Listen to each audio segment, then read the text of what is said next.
Susan Bozich is the woman with the innocent-looking face and sweet smile. On this dating website, Susie lists herself as single, looking for love and a simple life. But she clearly states she does not want to get married. Why? Because she already is. I thought it was 3 marriages, and I was number 4.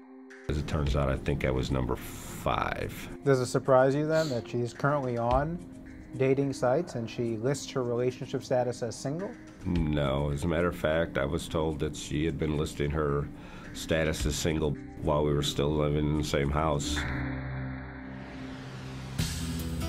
Ken Cherry married Susie in St. Louis, Missouri on July 13, 2005. It wasn't a Friday the 13th, but Ken said it turned out to be the worst day of his life. She's a con artist, and, you know, I fell for it, hook, line, and sinker. I'm just shaking my head going, I cannot believe how convoluted and how many layers of insanity this is. This is just crazy.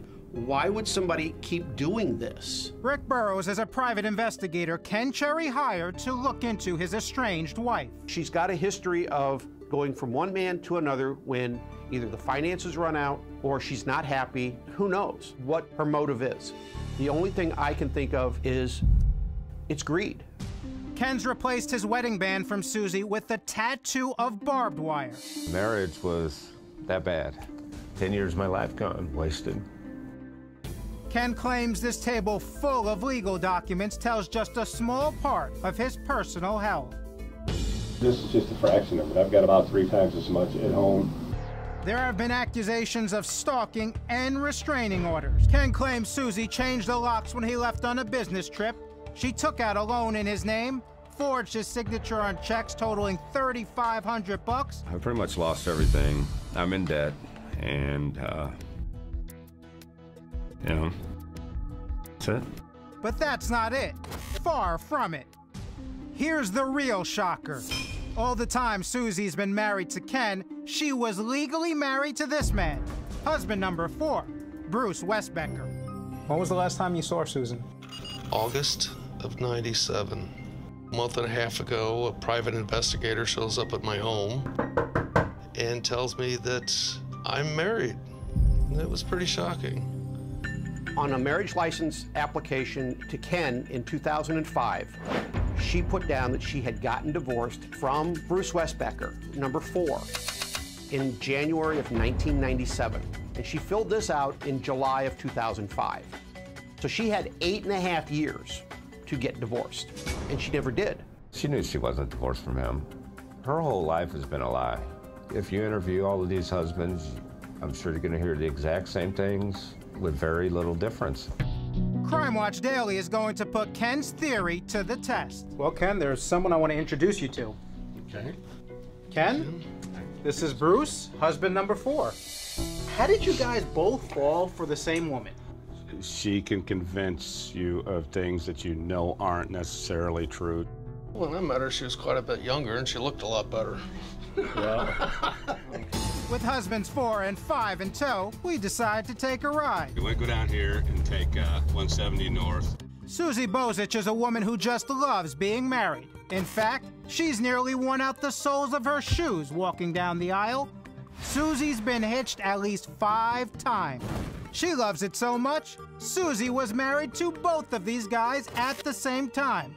They'd never officially met, so Crime Watch Daily brought them together. Ken, there's someone I want to introduce you to. Okay. Ken, this is Bruce, husband number 4. How did you get out of the relationship? I escaped. I left the state, moved to Wisconsin. Did you ever file for divorce? No, I did not. While I was there, my mother-in-law, not my mother, my stepmother, called and told me that it was in the paper and that we were divorced. So that was my belief for all these years. How long did you think you were married to Susan? A little bit over 9 years. It would have been the 10th anniversary this year. Ken Cherry married his bigamous bride thinking she had divorced Bruce Westbecher years before. At the time of this interview, Susie was living in Ken's house, still legally married to Bruce. and neither one of the guys had a key to the front door. Just go down the hill and go back up that other ramp over there across the road there. We all decided to take a ride to see if we could get Susie's side. And we're in luck. Susie's home. But Susie never answers the door. Susan, this is Jason Mattera with Crime Watch Daily. Husbands 4 and 5 never expected her to. You've been accused of bigamy and fraud, but you're still married to Susie. This is what I'm told. How does that make you feel? It makes me feel like I'd really better get busy and get this done quickly. We know you're there. I saw the TV running. Susan, you got your name on the title under false pretenses. It says you're Ken's wife, but we know that can't be the case because you're still married to Bruce. Since Bruce is still legally married to Susan Bozich, her marriage to Ken has been declared void. She's a bigamist. She was given an opportunity to prove that she had actually tried to divorce this man. She could not do that because she didn't do it.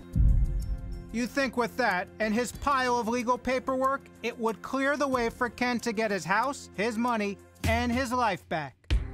Are you sure you don't want to give your side of the story, Susan? She's a criminal, you know. You're legally entitled to be on this property, and she rekeyed it. This is your property. It's mind-boggling that when they have the proof right there, it should be open and shut.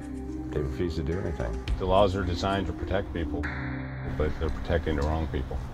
Bigamy was once punishable by death in some parts of the world. In most states today, it's still considered a felony with the possibility of a lengthy prison sentence. But in Missouri, it's less criminal and more civil. But Rick Burrows, the private investigator Ken hired, says this case is different. It's not a civil matter. It's a criminal matter.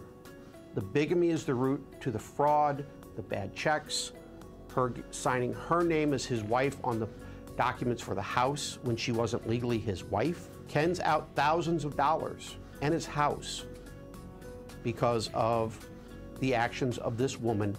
It's a misdemeanor, Class A misdemeanor. So it has a range of punishment up to a year in the county jail and a $1,000 fine.